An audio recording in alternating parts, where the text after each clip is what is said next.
taken steps, but I'm not going to tell you what they are, and I don't have to, because we conduct the foreign policy of the United States, and I can't conduct diplomacy with a foreign leader if I come to committees and tell you what they said to me, what I said to them, and more certainly a court can't tell me to say that.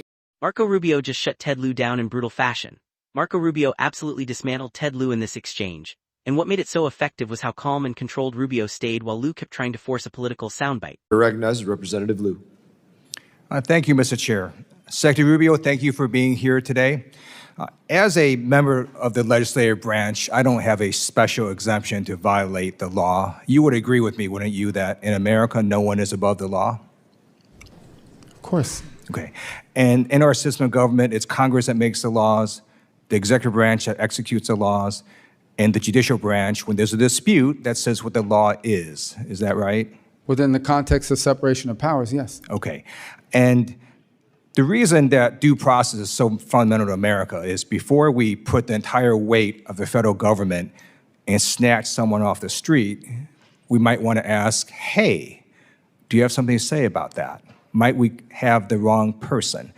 And in the case of Mr. Garcia, the Trump administration admitted in court that they mistakenly deported him to El Salvador. The Supreme Court, in a 9-0 decision, said the Trump administration has to facilitate getting him back. Do you believe the administration has to follow that Supreme Court order? Well, I don't believe he was wrongfully deported. He's an Salvadorian citizen. That's not my question. Do you believe the Trump administration has to follow the Supreme Court 9-0 unanimous decision?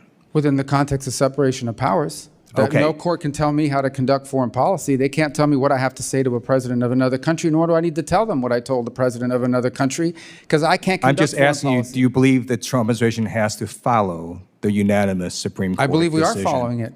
Okay, so my next question is, what steps have you or the State Department taken to facilitate the return of Mr. Garcia, who was mistakenly deported to El Salvador? The conduct of our foreign policy is an executive function, and how I conduct it, I don't need to share with you. Well, let me ask you this. Share with the court. Have you or the State Department taken any steps to facilitate? We've taken steps, but I'm not going to tell you what they are, and I don't have to, because we conduct the foreign policy of the United States, and I can't conduct diplomacy with a foreign leader if I come to committees and tell you what they said to me, what I said to them, and more certainly a court can't tell me to say that. So you have taken steps to facilitate Mr. Garcia's return. We've made those. We've made that assertion, and we've made those assertions in court, and we've complied. I appreciate that. I'd like to ask you now about Ukraine. On August 24th, 2022, you tweeted the following. In the past 6 months since Putin's criminal invasion of Ukraine, Ukrainians have shown incredible bravery and strength as they fight to defend their homeland. On Ukraine's Independence Day, the free world applauds their courage and celebrates Ukraine's sovereignty. And then also in 2022, you said the people of Ukraine are tough people who will never accept being ruled by Putin. I want to ask you, I assume you continue to believe what you said in 2022, right? That we should celebrate Ukraine's sovereignty and that the people of Ukraine will never accept being ruled by Putin, right? Yeah, that's why we're trying to end the war. All right. On April 30th, 2018, you tweeted, glad to see State Department confirm delivery of Javelin anti-tank missiles to Ukraine. The U.S. should continue empowering Ukraine and other allies to defend against the threat of Russian aggression. You would agree with your prior statement that the U.S. should continue to support Ukraine against Russian aggression, right? We've supported them more than anyone in the world. All right.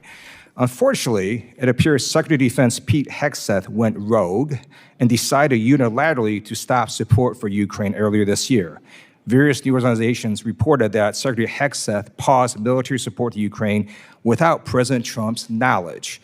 I'm going to read you from one article dated May 6, quote, Pete Hegseth canceled military aid flights to Ukraine just a week into Trump's second term without the president even knowing, according to Reuters. The order initially sparked mass confusion within the administration as national security officials in the White House, the Pentagon, and the State Department couldn't figure out who ordered the halt in flights. This is yet another example of the chaos and lack of cohesion that Hegseth has brought to the Pentagon from day one. Did Secretary Hegseth tell you before he ordered the halt in flights to Ukraine of military weapons? I can't comment on that because I don't remember that. I don't remember ever hearing that, to what you're claiming now. So your understanding is he never told you he was going to halt these flights? I just know we're providing them assistance now, but the war ultimately has to end.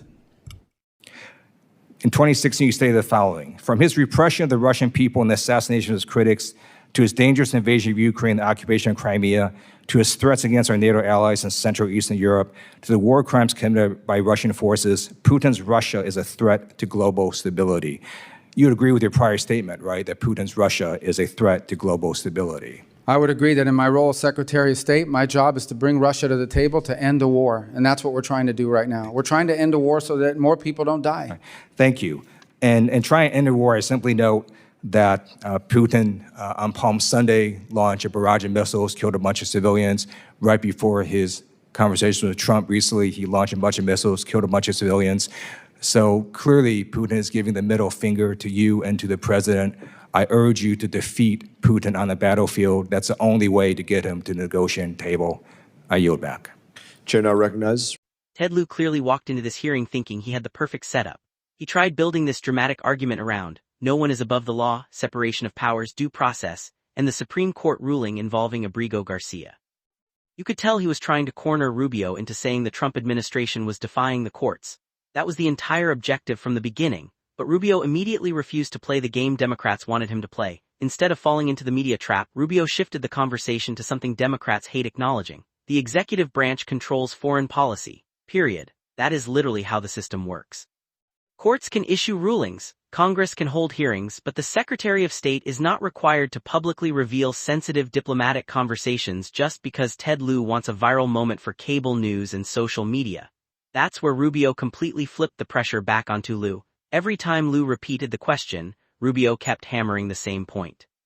He basically said, I'm not going to sit here and disclose diplomatic negotiations to you because that's not how foreign policy works. And honestly, that answer probably frustrated Democrats because it exposed the weakness in their argument. They wanted this framed as some constitutional crisis, but Rubio framed it as basic executive authority and national sovereignty. And notice something else. Lieu kept saying the administration mistakenly deported Garcia as though that automatically ends the discussion. Rubio immediately pushed back on that framing by pointing out Garcia is an El Salvadoran citizen. That matters because Democrats keep trying to turn every deportation case into a morality play, where the United States government is automatically the villain. Rubio wasn't buying that narrative for 1 second. What also stood out was how Rubio refused to sound defensive. A lot of politicians, when they get hit with rapid-fire accusations in hearings like this, start rambling or over-explaining themselves.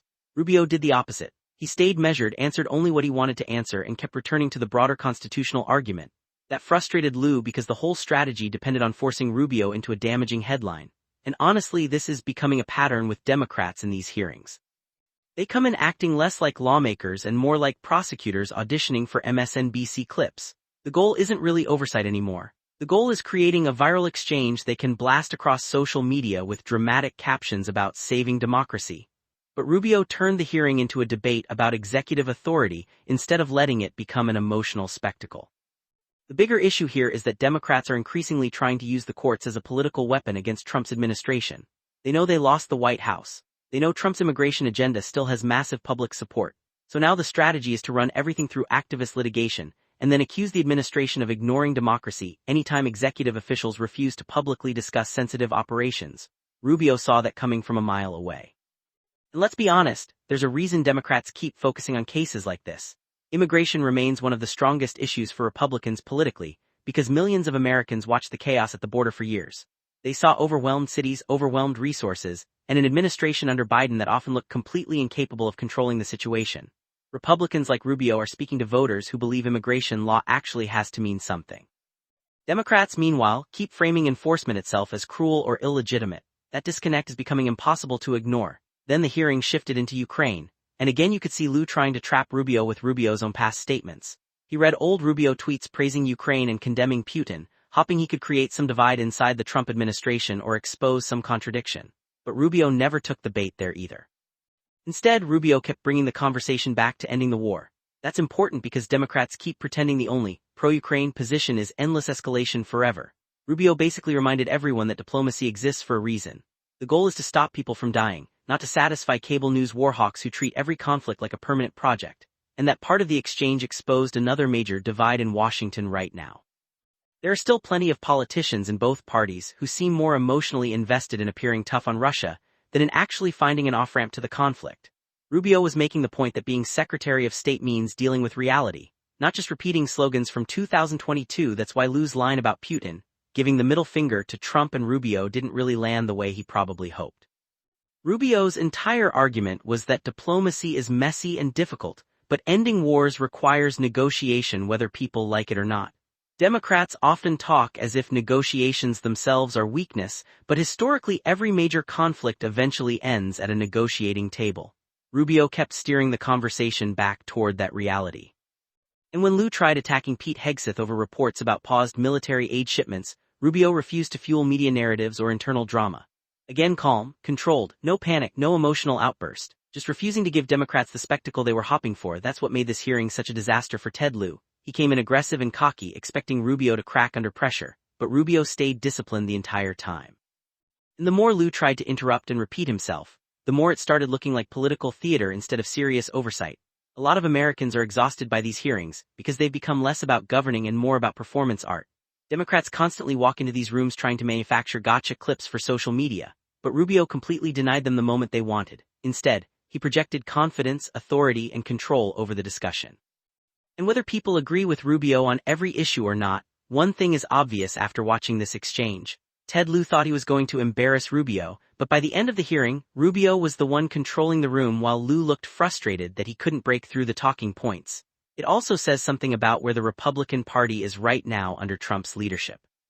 Officials like Rubio are much more willing to openly push back against media narratives, activist pressure, and even judicial overreach arguments, instead of automatically apologizing or backing down the second controversy starts trending online.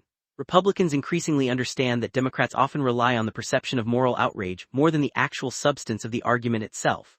Rubio clearly wasn't intimidated by that strategy here. And politically, moments like this matter because they reinforce the broader image Republicans want to project heading into the next phase of Trump's presidency: strength, control, and confidence against what they portray as chaotic partisan attacks from Democrats. Rubio looked like someone defending the authority of the administration. Ted Lieu looked like someone desperately searching for a viral moment that never arrived. If you enjoyed this breakdown, make sure to like, subscribe, and drop a comment below.